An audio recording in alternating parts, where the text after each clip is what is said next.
You are now listening to the smooth, mellifluous sounds of Red's Room Podcast. Enjoy.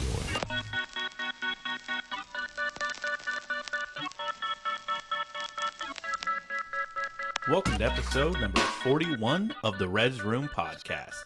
I'm your host, Red. And I'm your co-host, Jake. And today we are talking about fairies, leprechauns, and little people. As always, our references are in the episode description. And I want to say today is a very special episode. This one is for my grandmother who just passed away. For those who have video, you can probably tell that I am Irish. And it's not obvious enough. You get it from my grandma, and she loved these kind of things, and she was big on it, and she loved fantasy, as do I. Oh, that's nice. As does Jake. I think you probably got some Irish in you, I'm pretty sure. Yeah, I've been called fucking Redbeard at work, even though I don't see it, but sometimes you can. Oh, you definitely got, Mom has bit. Irish. Yeah, I got a little bit. But I think your dad has Irish, too. I don't know, I'm just a fucking Euro mutt. Well, I know he has Italian, but Yeah, Mom has some Irish in her and some Scottish, so no doubt. Got a little heritage going on this episode. Right. Hell yeah. So, we're gonna have some fun with this one. So fairies. We are not talking about LGBTQ here. Get it out of the way now. Oh man, the joke was gonna come. I might as well do it in a real corny way. Anyways, fairies. The term fairy is sometimes used to describe any magical creature, including goblins and gnomes, while at other times the term described only a specific type of ethereal creature or sprite. Explanations for the origins of fairies range from Persian mythology to the folklore of the Brythonic. That is, I hadn't heard this term before, but it's interesting. That's the Bretons, the Welsh, and the Cornish. Oh, they have their own little name for that. Okay. I didn't know they did. Yeah, I didn't know that either. I always just pieced them in with this next one, which is Gaelic. That's the Irish, Scots, and Manx. And then the Germanic peoples. Yeah. And from the pages of Middle French medieval romances, because it was very popularized then. The English fairy derives from the early modern English fairy. Now, that is spelled different. Yeah. So the first one same. ends in a Y. The second one ends in an IE. Yeah. Meaning realm of the Fays. And this is a theme that's going to pop up. I noticed pops up a lot with the fairies, is that they supposedly exist in another realm or the other world. Okay. And I would say by modern standards, it's like they're in another dimension right next to us all the time, which is one of the most interesting parts of it, I think. Yeah, that is a cool little insight. If they are type shit, like they can see us, but we can't see them, or fucking sometimes they come into our dimension or our, Yeah, it's like they have to choose to pop into our world to talk to us. It's weird because I've noticed that that's a common theme with a lot of phenomenon. Yeah. Recently, a lot of people think that is the UFO phenomenon. Yeah, there's definitely kind of becoming bigger. That's definitely a point of thought, is that they're dimensional. They don't, Yes. Fucking, some people think the Sasquatch is dimensional, Bigfoot, fucking. Yeah. Get a little more out there, but. So when I read this stuff and you kind of compare it to a modern view like that, it makes a lot of sense, I think. Yeah, I can see where they're coming from there. Yeah, so I'm continuing. Fairies appear in folklore from all over the world as metaphysical beings who, given the right conditions, are able to interact with the physical world. They're known by many names, but there is a conformity to what they represent, and perhaps also to their origins. From the Huldulfolk in Iceland to the Tuatha De Danann in Ireland. Sorry, ancestors, for probably butchering that. and the Manitau of the Native Americans.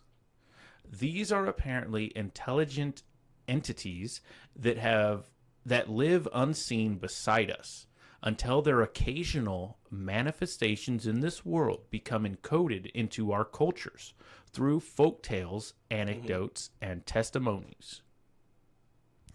So that's kind of what we were talking about, and I kind of went into more of just the Ireland ones, just to touch on my roots. But I think you got a little of the Native American one that we'll probably hit on a little later. Yeah, definitely a lot of between the leprechauns, the fairies, and the little people. It's just a lot of folklore is like the common thing between them. You know, storytelling.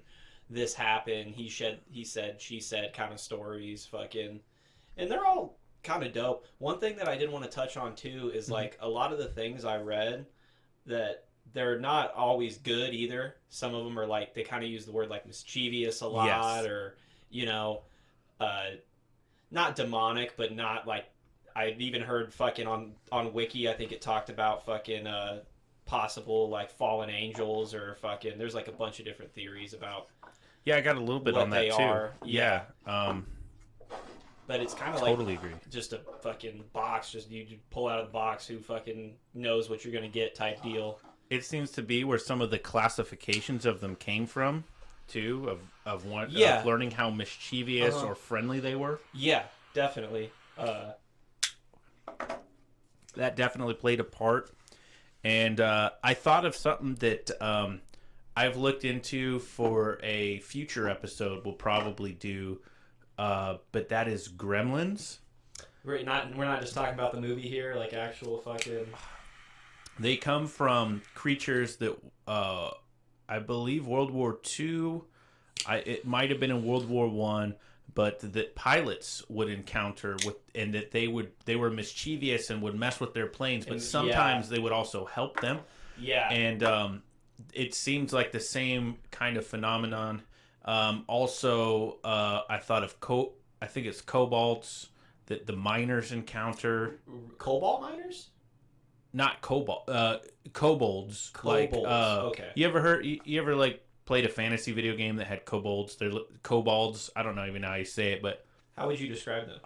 Little mining gremlins. Okay. Or goblins. I think smaller than goblins. Yeah, I think of the Gorons from The Legend of Zelda. They're like a faction of like kind of gremlin, goblin-looking guys, and they mine at the fucking volcano mountain all day. Yeah. Kobolds. I don't know the right way to pronounce it, but I think those are both probably subjects we'll cover in a future one. But it seems very similar and related.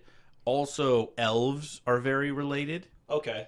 But elves, I think, are Germanic, whereas and the elves are more of like a higher race. But fairies also. I think fairies get confused with pixies a lot. Whereas the fairies are more like humanoid, from what I understand. Kind of, I think of like Fairy Godmother from Shrek 2. That's what I was thinking of when I fucking was doing some research. Gotcha. Yeah, like I think fairies can be human size in general. Yeah. But can be smaller too. Whereas pixies are really small, like Tinkerbell. Yeah. So it was an interesting one. It just kind of crossed over, and just thought I'd throw out some references and some it's distinctions for people. Even Pixie, I was pulling up a clip to look at it. Navi from Legend of Zelda, Ocarina of Time. Fucking hey, and it's just like a tiny little pixie, like got kind of like a light effect coming at you, and I guess, people have always found them interesting. They found their way into entertainment, into folklore, storytelling, fucking good, maybe some bad. Right. Even fucking, like you were saying, World War II shit, like with the gremlins. Yeah, and it's like these things have become very Hollywoodized, but they were taken very seriously. Miners took what they encountered very seriously. The pilots took what they encountered extremely seriously. And the people in Ireland took this very seriously. I thought it was interesting, too. They talked about Persian.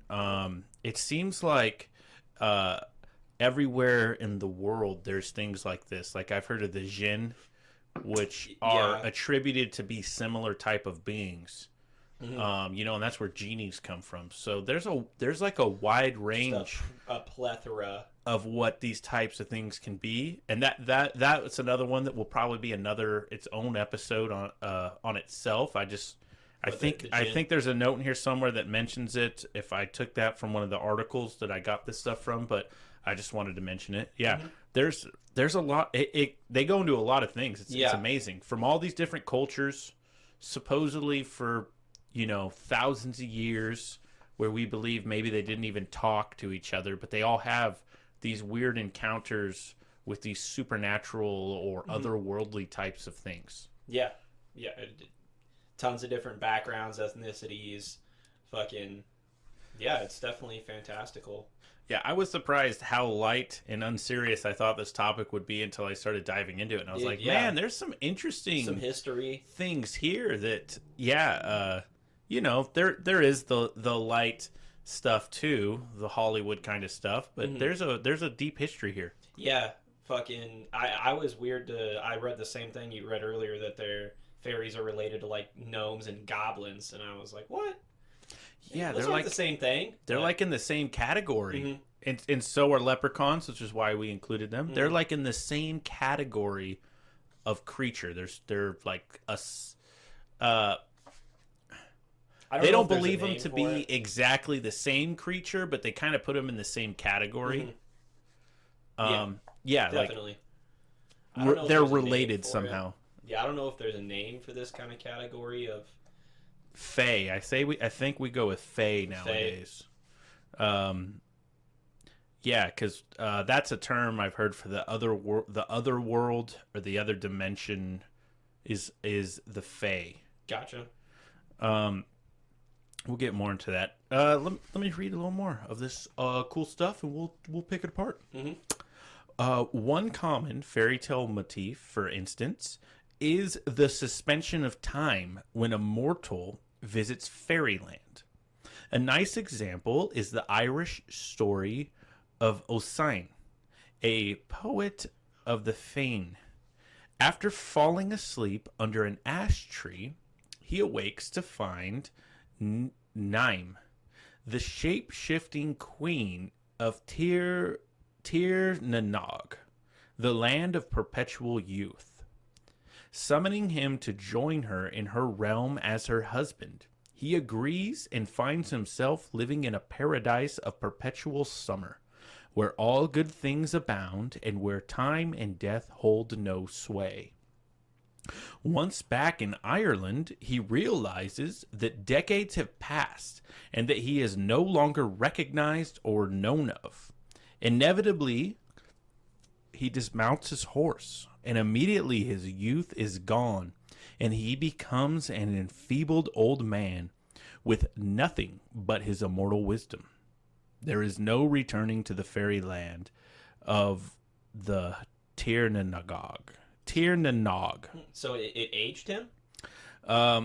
Basically, let me finish the last sentence. Okay. In other variations of the story, the hero turns to dust as soon as his feet touch the ground of consensus reality. So basically, when he goes to fairyland, for him, it seems like not that much time is passing. But in Ireland, in the real world, time is moving much faster. Yeah, dude, this is some interstellar shit. And the story is much longer. This is just a brief summary. But then he convinces her to let him visit home. And when he visits home, she gives him this horse, and he goes on this horse, and he sees home, and it's like moved way on. And when he steps off the horse and actually touches the ground of reality, it's like everything, all those years that he was gone, like immediately hit his body, and he ages. That's kind of the way I interpret it. Dude, that's interesting. Shit. I mean, yeah. I guess if he just would have stayed in fairyland, he could have fucking been good, but I guess you come back and all that time fucking comes back. Dude, is fairyland like a black hole or something? No, I don't know. I think maybe another dimension. I don't know.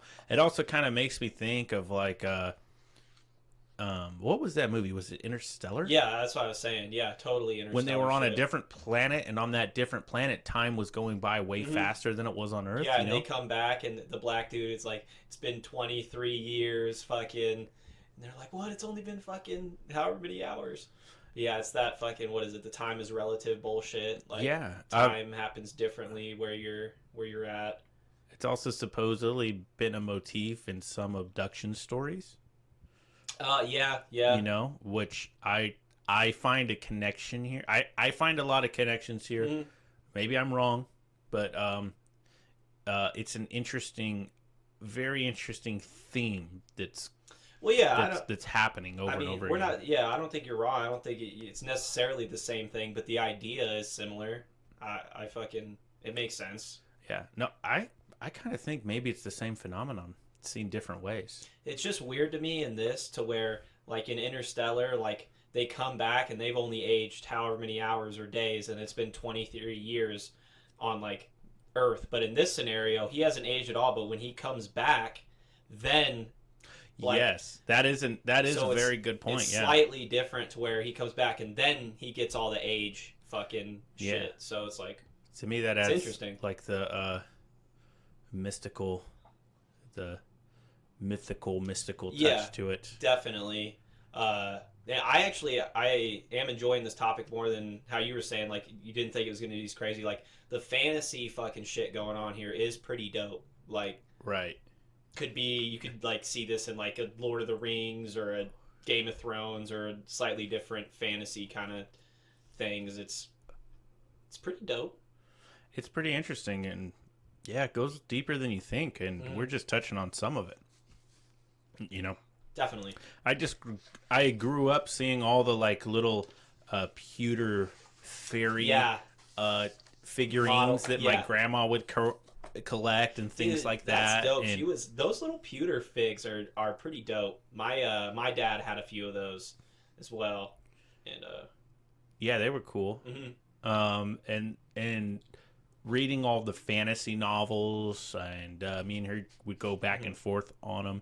That story actually reminds me of a fantasy novel I was telling her to read towards the end there, but she wasn't able to really read. But there was something similar happened where like the character, he like goes off with this fairy into fairyland, but he comes back sooner and he gets out of it sooner. But it was I found it very similar to that story, and I'm assuming the author probably took inspiration from that well-known Irish myth. So I was like, wow, that was cool. Like, yeah, it's just an interesting thing. Yeah. So I'm gonna get into a little deeper here on some Irish mythology, and there are some names here that I'm gonna do my best to not butcher. I get it. Put that out there. Yeah, I feel like I have to say that. They're probably not going to be right, but right. Red's going to do his best here. I honor them right off the bat. So this section is titled the Tuatha De Danann, and I want to say Aes Sedai. That's from a fantasy thing I've seen, but it's Aes Sedai. Due to the oral nature of Irish folklore, the exact origin of the fairies is not well defined. There are stories enough to support two possible origins.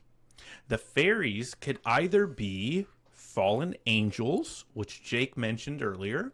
Yeah. And I kind of wonder if that happened later on when Christianity came. I think that there might be some correlation there. Exactly. Yeah. It seems like it. So either they believe the fairies are the fallen angels, or they are the descendants of the Tuatha De Danann. In the latter case, this is equivalent with the Aes Sedai. In the former case, it is said that the fairies are angels who have fallen from heaven, but whose sins were not great enough to warrant hell. So to me, this is where It gets really curious to me in the Christian mythology. Are they like stuck in between,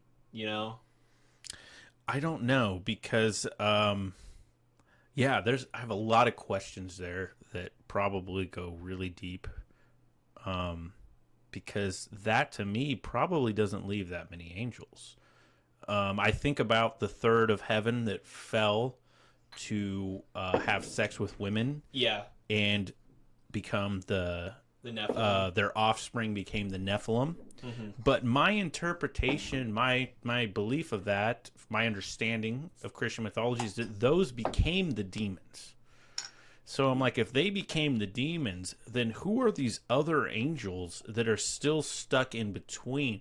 Maybe they did come down to earth, but they didn't have sex with women, so they have an in-between sort of purgatory kind of state. Get, like, as harsh of a punishment. Yeah, it's really interesting. I kind of feel like they're just trying to blend the actual mythology with Christianity is my interpretation of this. Yeah, my face value interpretation. But it is an interesting idea. So the other one though, go on with them. The Tuatha De Danann. Sorry if I'm pronouncing this different. I keep trying to pronounce it. The Tuatha. How would you say it? I think you got pretty close. Tuatha. It's got to be Tuatha. Tuatha. Yeah, I think you're closer. De Danann. Yeah. I can't do a good Irish accent. I wish I could. Yeah, I don't know. It's fucking. You're missing a couple consonants and a couple vowels there for me to get there. Yeah, like I want to try to. Tuatha De Danann. Yeah. Are described as a supernatural race, much like idealized humans. To me, I think of like gods or like elves.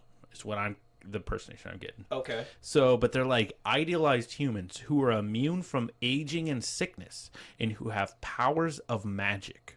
The powers most often attributed to the Tuatha are control over the weather and the elements, and the ability to shapeshift themselves and other things. They are also said to control the fertility of the land. The Tale de Gebel in Tesaida says that the first Gales had to establish friendship with the Tuatha before they could raise crops and herds. You know what else I think of? It was like a rite of passage. Like you had to be chill with them to fucking. I also I'm kind of thinking of like an ancient advanced civilization. I mean, you know that I fucking. It's Atlantis. I fucking love those. But I kind of getting vibes like that. Yeah. You know? They were more OP. Fucking. I wish all this shit was still around. These kind of topics, these kind of like legendy topics, like it's so hard to fucking pick apart what is like. I mean, I don't even know if you could fucking confirm any of this is real. Like, I mean, it's just hearsay. It's not believed any of it's real. Yeah. It's just believed as mythology. So this is just people's beliefs for thousands of years. Stories, fucking campfire get-togethers. That's how I imagine this shit being talked over. But I don't know. I don't know. I kind of take mythologies pretty seriously. I was kind of gonna say something similar. I take it more fucking face value, more legit as well. But yeah, I think maybe there's a mix in there between reality and and then also maybe there's just a gap in things. Like when they say they have powers of magic, maybe that's just their technology. Yeah. When they say they can control the fertility of the land, maybe they just... Were they cloud seeding? Were they... Good one, yeah. Did they have HARP going on back then? Probably something better than what we have. What we have is obviously junk. I think of... Here's the thing, though. You might be right, but I think they got something more OP that we don't see. Well, I was going to say, have you ever heard of, I think it's called Terra Preta in South America? They made a soil that's like always fertile, and we don't even know how they made it. Yeah. So maybe they had something like that. They knew how to just make the soil super fertile without all the crazy chemicals we use. I feel like we do it backwards. Yeah. But maybe they just knew something like that. In Abu Dhabi, that's where they hold a lot of the UFC fights. that fucking they make the clouds. They make it rain there once a week with the shit that they put in the clouds. Like they seed the clouds and they make it rain once a week to fertilize shit, make it nicer. I'm assuming there's a lack of humidity in that area normally, so throw some whatever fucking Bill Gates chemical is going into the fucking cloud. But it works. Probably making the frogs gay. Yeah, but, I don't. no, I don't know. Maybe we get a higher fucking amount of the toad. The fucking what's the toad that you can you lick his back, you start tripping balls. But right.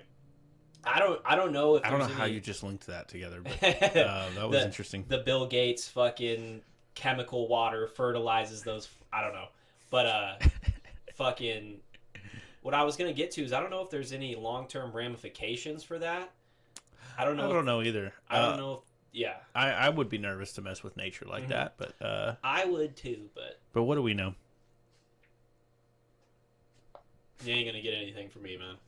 I just know what fucking Alex Jones has said and the hard. Yeah, I was thinking that when you went on that little rant there, I was like, do Alex Jones proud. So yeah, there's a lot of weird things you can extrapolate from this stuff. Where did I end up here? Oh yeah, I talked about they could raise crops in herds. The herds one too is interesting. Like, did they just know some crazy things on breeding animals together? I don't know, but I find it real interesting. One more paragraph on them. They live in the other world, which is described as either a parallel world or a heavenly land beyond the sea or under the earth's surface. Many of them are associated with specific places in the landscape, especially the side mountains, the ancient burial mounds and passage tombs, which are entrances to otherworld realms. The Tuathdi can hide themselves with the... This is... I'm going to mess it up, but I'm going to try it. The Fethfiida, which is magic mist. And appear to humans only when they wished to. That sounds cool. The Fethfiida. Yeah, I imagine like a ninja vanish, like just a cloud of smoke. I don't know. They just fucking pull up. I should have spent all week practicing an Irish voice. Dude, that's fucking weird though. The magic mist. I thought that was cool. So that's these guys, the Tuathdi. The Tuathdi. The Tuathdi. The full name's this. The Tuathdi Danan. Yeah. I don't know why they shortened it up. They knew it was too much. But yeah, they got the Fethfiida, the magic mist.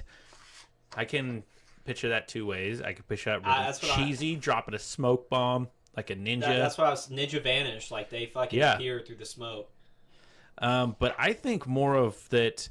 When it talks about these areas, these specific areas in the landscape being entrances to the other world realms, I picture them going in and out of our dimension on a more serious way to picture them.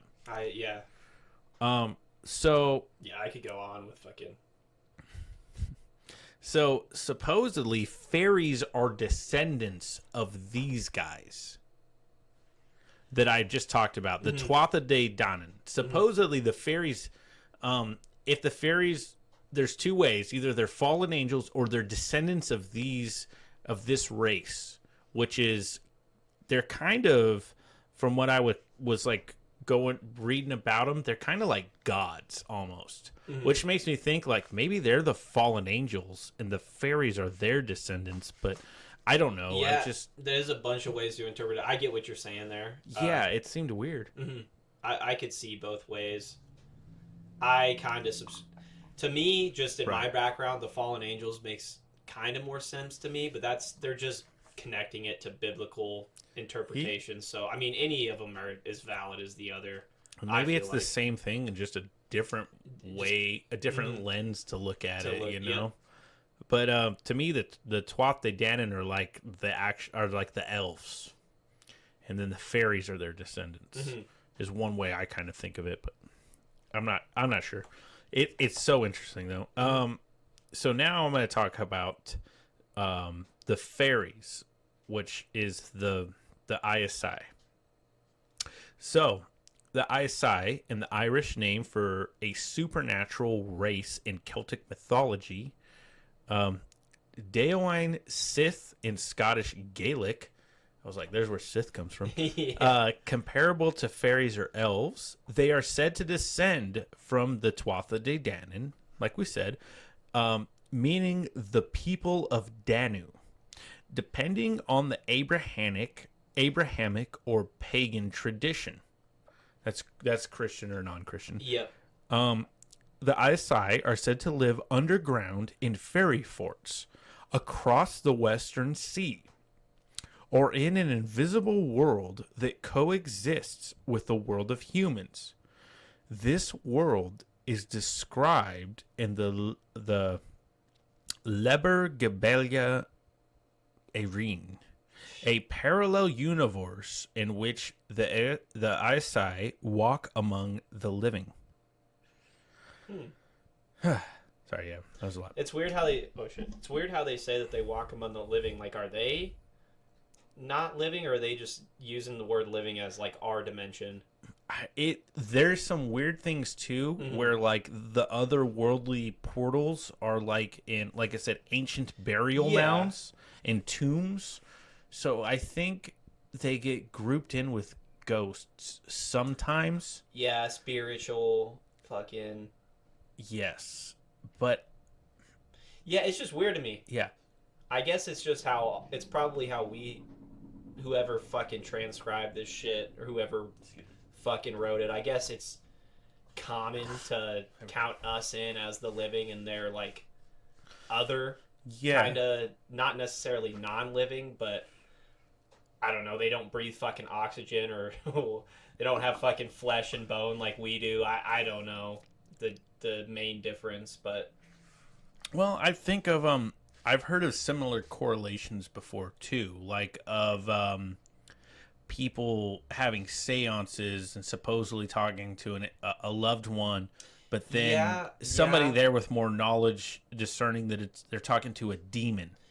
Dude, and there's this idea, and maybe it's predominantly a Christian idea, that you can't actually reach your loved ones, but that demons will act like your loved ones and talk to you.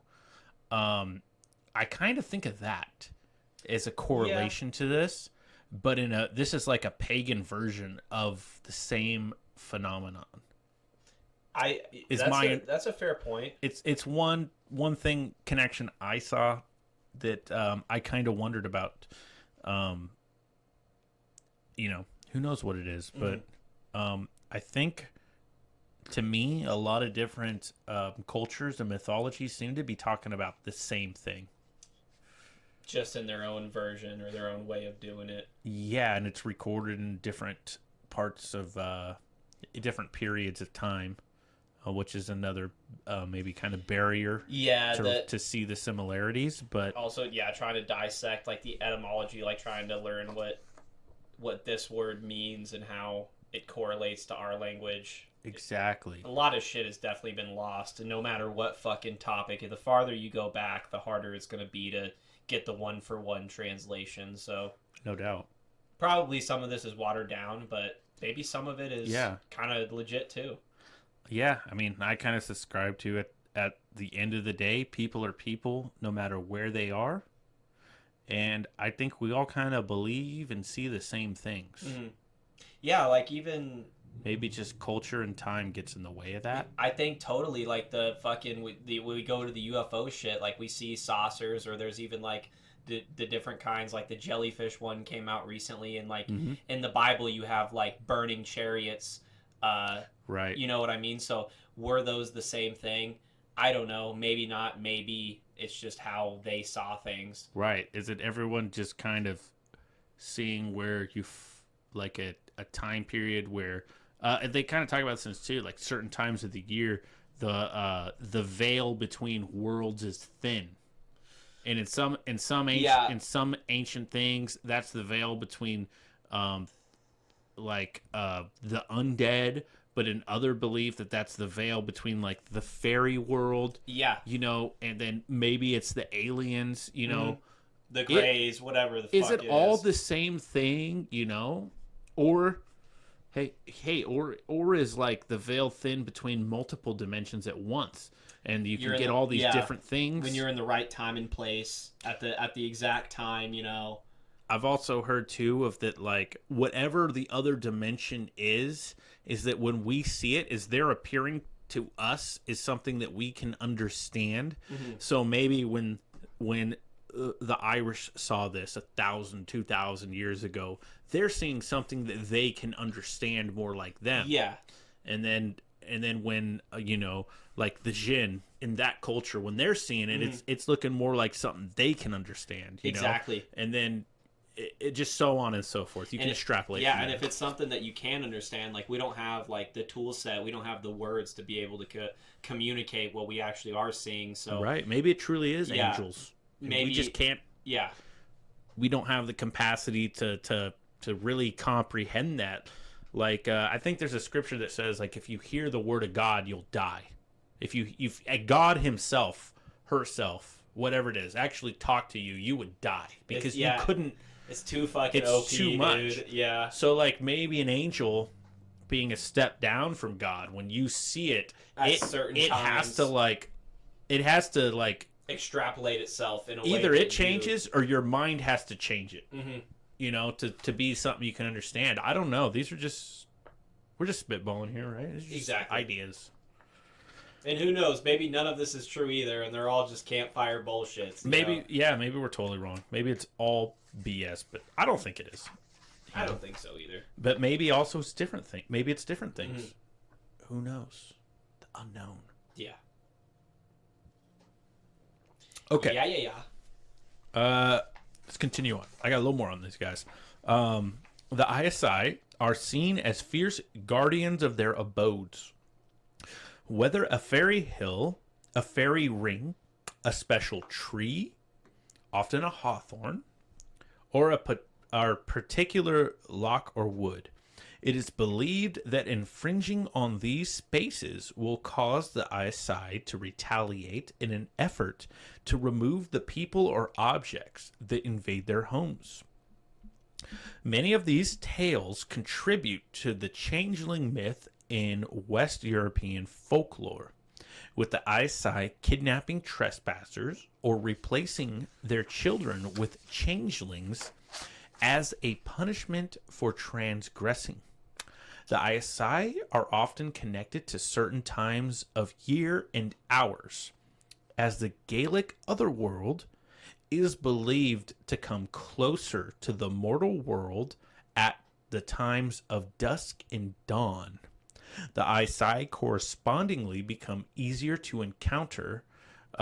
Some festivals, such as Samhain, Beltane, and Midsummer, are also associated with the ISI.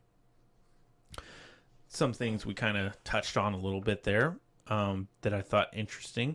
Another thing, too, is didn't we touch on a topic before? Maybe it rang a bell, but I couldn't remember what it was from, where they kidnapped trespassers, or that it's this part. They replace their children with changelings. I know that I have come across that in something else. Is that familiar to you at all, or the changeling? Nothing? I mean, I guess the only thing that's familiar to me is that there's the tabletop game Warhammer Age of Sigmar. There's a model called the changeling. Excuse me. That's the only thing that I can think of off the top of my head. Okay. Well, I'm sure it's a topic probably on our list to touch on.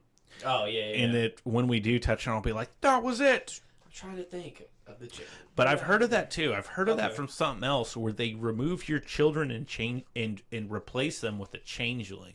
I don't know if it's a succubus. I don't know what it was, but I know that I have read that in some other mythology before. Yeah. If you know, drop it in the comments.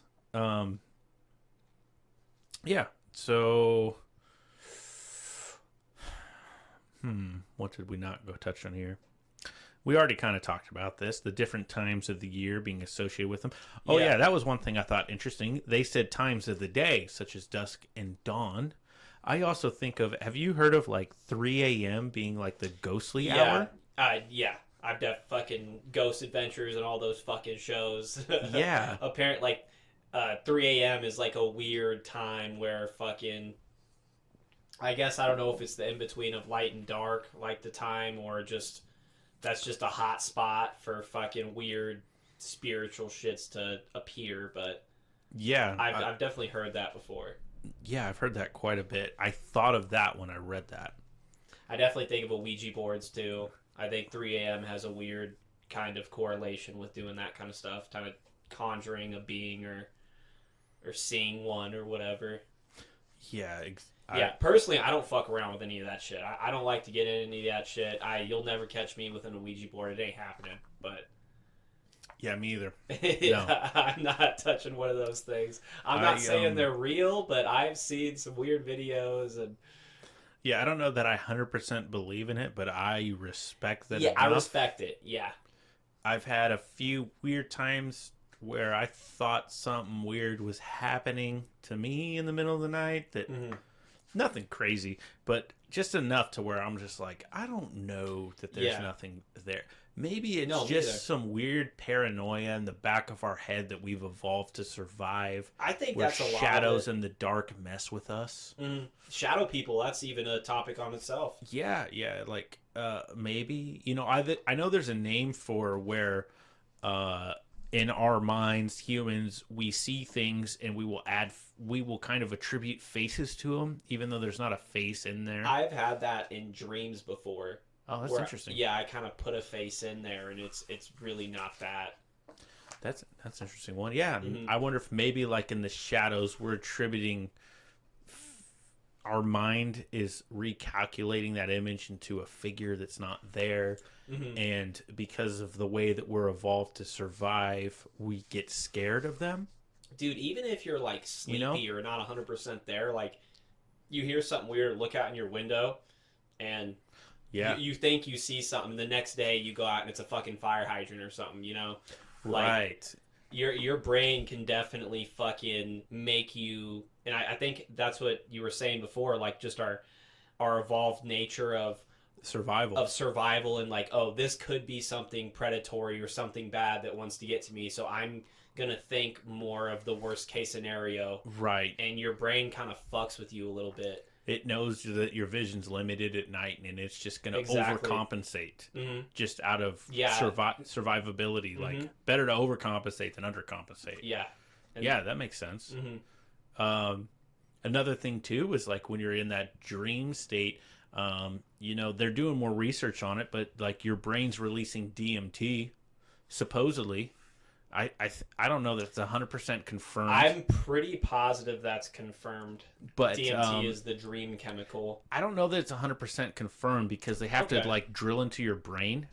But maybe they did. I definitely believe it. But I think it's the most. Are you going to Google it real quick? I want to check it out. Yeah. But DMT is naturally occurring in small amounts. Okay, here's the thing. I guess they know it happens in the rat brain. Human. Right. Okay, so I guess they don't know for sure. Yeah, I think the reason we don't know for sure is because of human experimentation laws. Yeah. So, but I believe it. So the idea is when you're sleeping, your brain's starting to produce DMT, dimethyltryptamine, which is the strongest hallucinogenic you can take. Yeah. So maybe at 3 a.m. is the highest point that your brain is producing that naturally. I'm just throwing it out there. I get it. Maybe these are ideas I've had, but I'm just kind of throwing them out there. But at nighttime, if you're startled from your wake, from your sleep, and you're awake, maybe your brain still has some of that hallucinogenic going on at the same time. Yeah. And that's why you're encountering other beings. Now, maybe also DMT is allowing you to access that other realm, and you actually are encountering other beings. And maybe when you awake and you have that, you actually are talking to them. Or encountering them. I don't know. This is all. Yeah. A lot of people want to know. I don't think we'll ever know in our lifetimes or in any lifetime. Like breaking the human brain, these chemicals, like. The one thing that I will say, though, is so many people have experiences and so many people say that they've seen weird shit and have stories that there's got to be something. There's got to be something to it. Right. I don't know what it is. I think there's something there, but I don't know what it is. It might be a lot more benign than what we're thinking it is, you know? But I like to stay open-minded about it. Definitely, man. So, where did I end here? Oh, yeah, I'm going to go into this next one. Here's another name. This one looks even harder to pronounce. Okay, good. Crydamasai is Irish for the fairy faith, a collection of beliefs and practices observed by those who wish to keep good relationships with the Aesai and avoid angering them.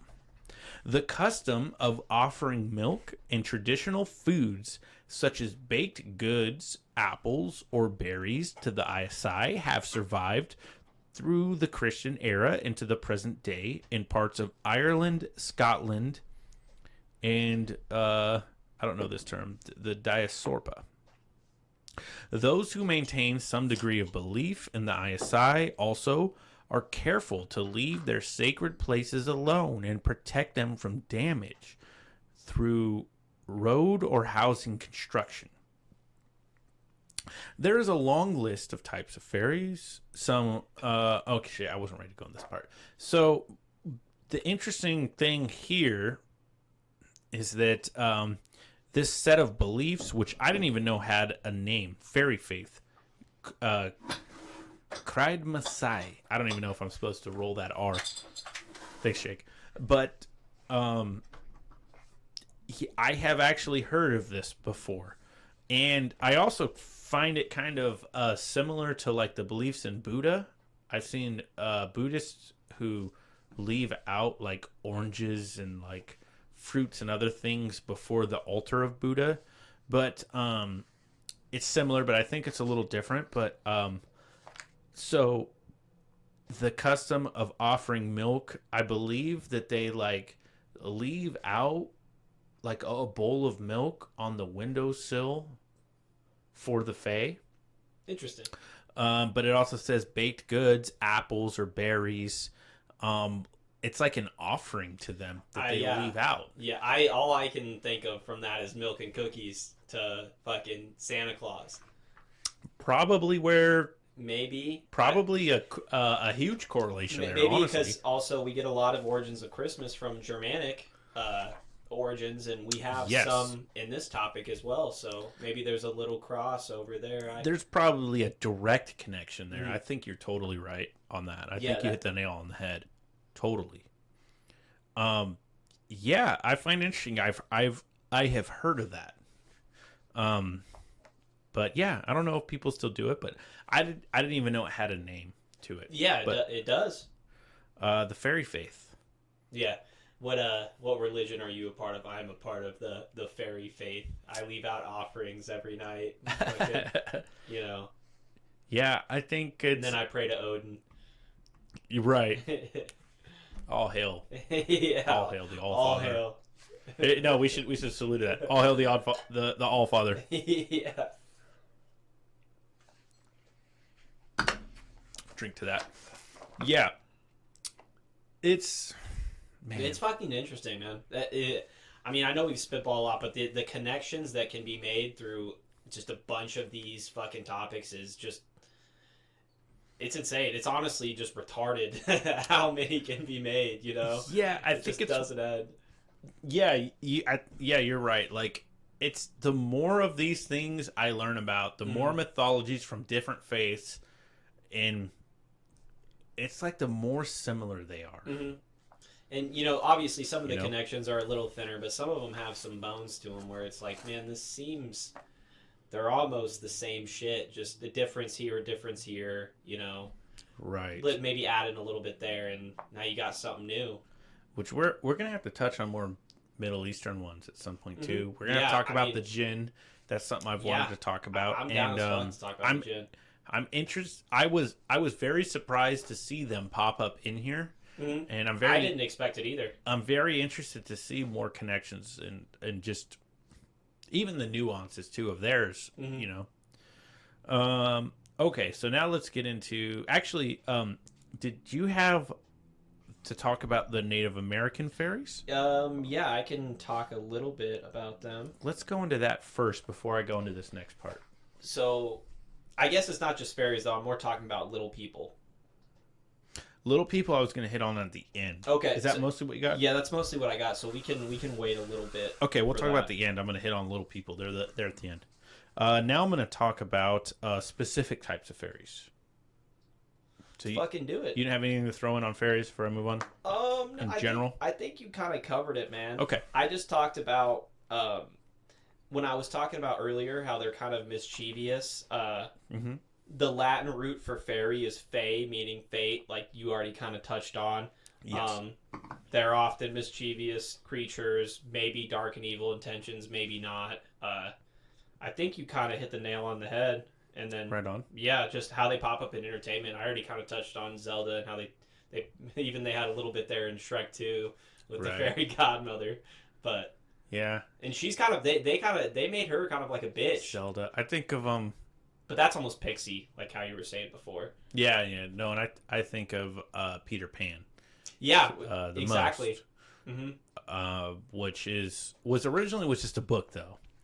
But then was picked up by Disney. And they made the movies, yeah. But also, like, mermaids this is what I'm about to talk to now, is the different classifications of them. Mermaids are considered a type of fairy, too, which I didn't know. It's a way more umbrella of a term than I thought it was going to be. I thought a fairy was a fairy. You know, we think of wings. Pixies, I think, are, like, connected. Yeah. But they're lesser, supposedly. Smaller, yeah. I don't know if there's any fairies listening. I'm not trying to offend you. I think fairies are dope. By the way, Peter Pan was my favorite when I was a kid. Was he? I watched the Disney VHS every day until the VHS broke. Till it burned out, yeah. It broke. The ribbon broke. Dude. Because I'm redheaded. He was redheaded in the VHS, as he should be. No, I'm just kidding. Dude, VHSs are... Bro, I mean... But there's not a lot of redheaded heroes, so I was like, Peter Pan's my guy. Mm-hmm. If y'all got a grandma out there that still has a VHS collection, respect.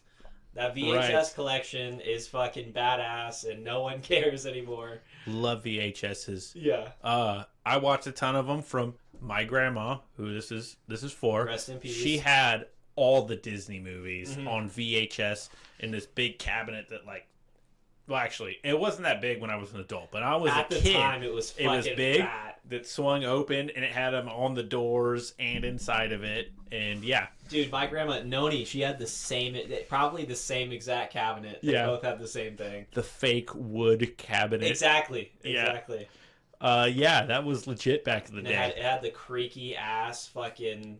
Yes. You know. They were living right. Mm-hmm. Yeah, you can't go wrong with that. And, I've loved a lot of the Peter Pan movies. I think Hook is my favorite, though. Is it?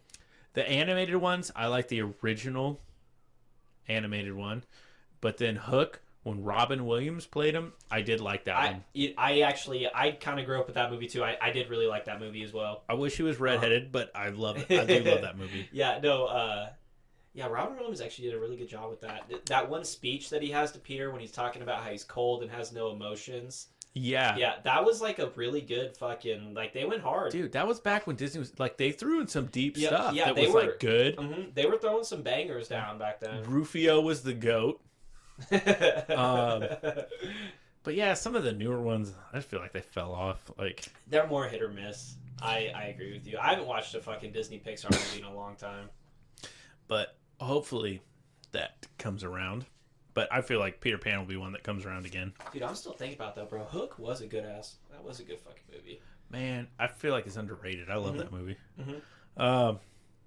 Anyways, I'll move on, guys. Sorry for the derailment. So, there's a long list of types of fairies. Some you may be familiar with, but didn't know they were considered fairies. Like, some of these, I think we've mentioned them now. But let's go back through them, though. Goblins, Banshee, mermaids, and the leprechaun. Yep. By the way, I only grabbed the main ones. There was a bunch with names I never heard of. There's a fat list. Like, you can Google this. So I'm giving you the main ones that I think people have probably heard of. Because a bunch of the other ones I never heard of either. So yeah, I would say it one more time. Goblins, Banshee, mermaids, and the leprechaun. So I found it interesting. I'm sure everyone's familiar with mermaids. We know that one for sailors.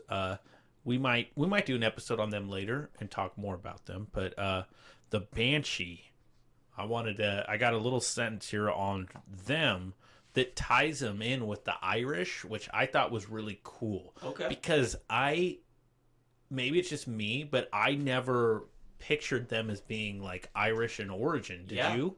I guess, now that I'm thinking about it, this is a bad connection.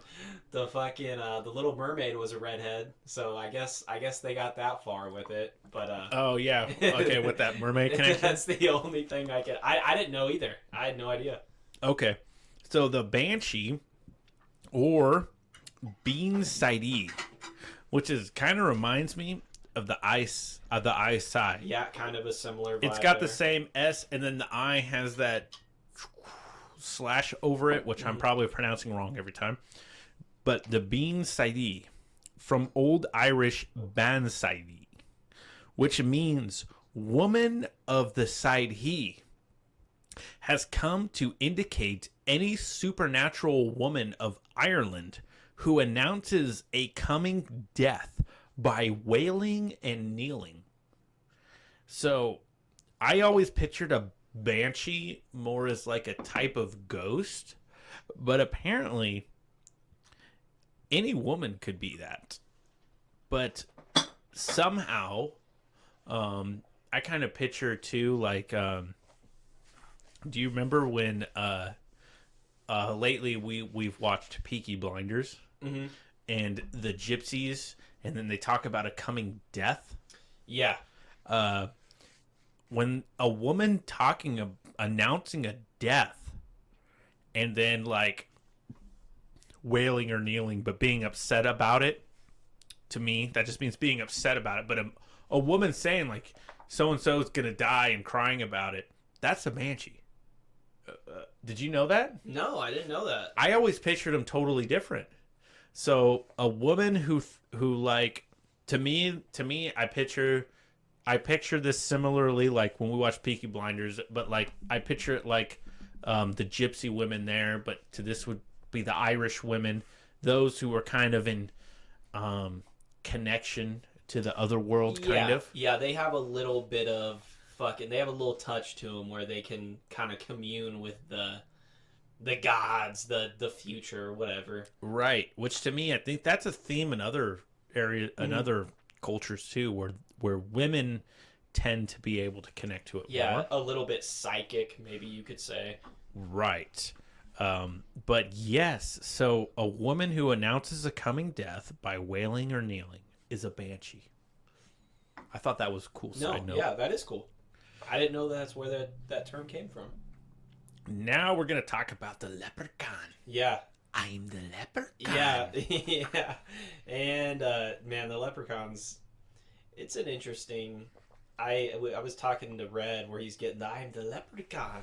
From the Leprechaun movie? Yeah. He never heard of the Leprechaun movies. I didn't know that there was fucking leprechaun horror movies, and there's like 8 of them. Yeah. I didn't realize there was so many until you told me, but I remember them from when I was a kid. I should have watched the first one or something. I watched the trailer for the first movie. I think it came out in like 1990 or 93. I think you're better off not watching them, bro. They're like probably B movies. They did not look good, dude. I never watched. I was never allowed to watch them. I watched the trailer for the newest one. I think it came out in 2018. It's called Leprechaun Returns, and he was like I mean, he's nasty looking, but like here, let me read this one. I'm the leprechaun. On the wiki, it says Leprechaun is an American horror comedy film series consisting of 8 slasher films.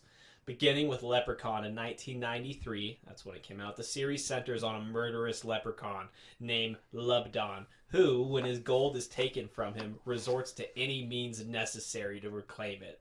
So he's on like a fucking redemption path to steal his fucking gold. You know how I know of it? What is his? From being made fun of in school. That's how I know of it. Yeah. Because I was 5 years old when that came out. They pull up on you. I am the leprechaun. I'm the leprechaun. Yeah, dude, he's mean looking though. And they made like some weird movies. Like there's a leprechaun like in the hood or something. I want to watch that. It's kind of like Chucky, but not as It's good. probably like but really still bad. The reviews on it, like everything was like 30%. Pretty much. Yeah. Sorry for the real leprechauns. Dude, no. Disrespect you like that. Yeah. There's like a leprechaun movie fandom. I don't know. Does anyone like these movies? Let me know. Probably like they're so bad some people enjoy them in a bad way. Like a I can see that. Sharknado type thing. Yeah, for sure. So, to get to the real leprechauns, a leprechaun is a diminutive supernatural being in Irish folklore. It's so funny to me how they're supernatural beings. Well, these are all supernatural, right? They are. I just never thought of it like that until now. Yeah, totally. Research, yeah, you just think of Lucky Charms, but no, man. Mm-hmm. It's a legit thing. Mm-hmm. Maybe, I don't know. Classed by some as a type of solitary fairy. They are usually depicted as little bearded men wearing a coat and hat who partake in mischief. In later times, they have been depicted as shoemakers who have a hidden pot of gold at the end of the rainbow. The leprechaun originally had a different appearance depending on where in Ireland he was found. Yep. Before the 20th century, it was generally held that the leprechaun wore red, not green. Samuel Lover, writing in 1831, describes the leprechaun as, quote, quite a beau in his dress, notwithstanding, for he wears a red square coat, richly laced with gold, and inexpressible of the same cocked hat, shoes, and buckles, end quote. Yeah, he was dripped out, like the gold belt buckle, fucking nice shoes, suede coat. It is stressed that the leprechaun is clearly to be distinguished from the Aesai of the fairy mounds. Leprechaun being solitary is one distinguishing characteristic, but additionally, the leprechaun is thought to only engage in pranks on the level of mischief and requiring special caution. But in contrast, the Aesai may carry out deeds more menacing to humans. As is the spiriting away of children. So, interesting. Yeah. Sorry, I just tried to finish it off, but like, go on. No, I was just saying they're drippy, fucking, they got gold. Yeah, so I wonder where the green came about. Maybe to go with the money, with a more modern form of money, because they go along with gold. Mm-hmm. That's just my thought. Maybe they changed the red coat to a green coat because nowadays we have greenbacks. So I had one paragraph. I could be totally wrong from the wiki. Okay, cool. The modern image of a leprechaun sitting on a toadstool, having a red beard and a green hat. Apparently, it's a more modern invention from European folklore. So, according to Wiki, I guess that's like the more European, the more Europe version of what the leprechaun was, but which then carried over to America, which makes sense. Exactly.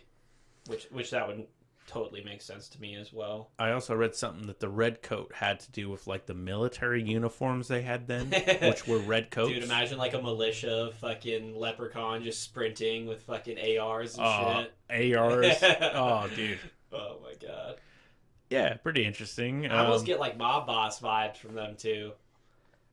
So they are associated with fairies, and they're often classified as fairies but they're very different in that they are by themselves. They're they're solitary. Yeah, and all the shit I read too, solitary, they wouldn't roll in packs, or how the fuck do they reproduce? I don't know. Who knows? Some people classify them differently, and some people classify them with the fairies. Mm-hmm. I'm not one to say, but that's all I got on the leprechauns. There's not a ton. Other than some fucking shitty movies. Yeah, there's not a ton of information on them. They're just another side myth next to the fairies, kind of.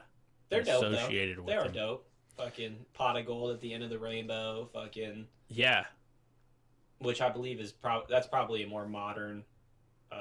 No, the pot of gold goes back with them. Yeah, but the mass murdering is just from the movies. That's just from the movies. Yes. Yes. Yeah, but they were cool. So now we're gonna get into the little people. So with them, I have to talk about the Hobbit race. Homo floresiensis, nicknamed hobbits, taken from the Lord of the Rings. Yep. Is an extinct species of small archaic human that inhabited the Isle of Flores in Indonesia until the arrival of modern humans about 50,000 years ago. The remains of an individual who would have stood about 3 foot 7 inches tall, that is 1.1 meters in height, were discovered in 2003 at Lang Bu Cave. Partial skeletons of at least 9 individuals have been recovered, including one complete skull referred to as LB1. It seems there is much debate and a lot more to discover about this race, but it is interesting to wonder what an interaction may have been like between them and modern day humans. Yeah, and when I was reading, that was a common occurrence where they said they found the remains in caves. That's that's said in a lot of the folklore that they did kind of dwell in caves a lot of the time. So, and it's interesting that this was all the way in Indonesia, but some of the mythology fits with other areas of the world. Yeah, where they find little people in caves, which is interesting. I mean, what the fuck? Don't know that they were anywhere else in the world. Have no idea that they contacted humans or not. But it's interesting that they really did exist. Supposedly. No, they really did exist. They found remains. That is decent evidence there. I don't know if there's multiple remains that that were found or just that one location, but it is so far just the one location. So far, that's what we know. You're right. We don't know that they were everywhere else in the world. We don't know that for sure. On the wiki, I found some like small stories or just little things about the little people. So go ahead and read a little bit of that now. The native peoples of North America told legends of a race of, quote, little people, unquote, who lived in the woods near sandy hills and sometimes near rocks located along large bodies of water, such as the Great Lakes. Often described as hairy-faced dwarves in stories, petroglyph illustrations, which I'm assuming are like kind of hieroglyph illustrations, show them with horns on their head and traveling in a group of 5 to 7 per canoe. And if you want to, what this is talking about, there's an image on the wiki of like a tall Native American kind of, I guess, in a river system or a lake, and there's like a ton of little people by her feet like doing shit. They have canoes. It was just a cool interpretation of what they thought they were, whatever Native American faction they were a part of. That's interesting. I'll have to show you the picture. It's a pretty cool picture. Other legends say the little people, if seen by an adult human, would beg them to not say anything of their existence and would reward those who kept their word by helping them and their family out in times of need. From tribe to tribe, there are variations of what the little people's mannerisms were like, and whether they were good or evil may be different. So I think that kind of goes back to where the fairies, are they good or bad? Are they mischievous? Are they who knows? And then the last thing I found on the wiki, which was a pretty dope find. Lewis and Clark got brought up a little bit. Lewis and Clark, if my memory is correct, they helped explore America during the Louisiana Purchase. Yeah, they did a huge part in exploring North America. Lewis and Clark reported in their journals that Native Americans in the vicinity of Spirit Mound, South Dakota, held a belief in little people who inhabited the mound. Clark wrote that the local Native Americans could not be persuaded to approach the mound as they feared these tiny devils, that is Deavals, and considered them to be dangerous. Although members of Lewis and Clark's party visited the mound, they did not encounter any unusual beings. Interesting. So they didn't see anything, but the natives that they came across, they were not going to that mound. Like, they had some bad vibes, maybe some bad encounters. I don't know, but I just thought it was cool that Lewis and Clark kind of maybe give a little more relevancy to the little people topic. It's interesting that the Native Americans were... on the wiki, they popped up a lot. Yeah, it's interesting that it's interesting that they have so many beliefs around it. Mm-hmm. Yeah, that's very interesting. And I don't know if it is just the natives in general or if it's like certain groups of them, but I was like, wow, fucking even Lewis and Clark did a little investigation, you know? No, that's cool. Because I know the natives also believed in giants. So it's interesting they believed in both. Mm-hmm. Yeah, that's cool. I was going to pull up that little image, but I don't know if we have enough time here. If it'll show up okay, yeah, you give it a try. Of the petroglyph? Yeah, I was going to pull it up real quick. Maybe I'm not going to be quick enough. Don't yeah, here it is, right here. Oh, you got it? So it's like... Hey, turn it to the camera. I don't know if they're going to be able to see it. Hey. Good enough. If they can't, it'll have it linked. If you look at the sources, it'll be Wikipedia, the little people. That's link. Cool. And there's like a bunch of little people catching fish, and like it's like she's towering over them. Like we have a tree behind her, right? So she seems like a normal sized human being, and there's just tiny people all around her. Like they're picking up, it looks like a bass or something, and it's like they're having to like heave this bass. Where we know a fucking bass is right. It's probably like a cow to them. Yeah, like, no, literally. We got food all winter. Yeah, but there's cool imagery when it comes to that, and yeah, that is cool. Definitely a cool connection. I didn't know that was there. Mm-hmm. And we'll probably go more into Native American mythology in another episode as well. I bet you there's some cool shit around there. No doubt.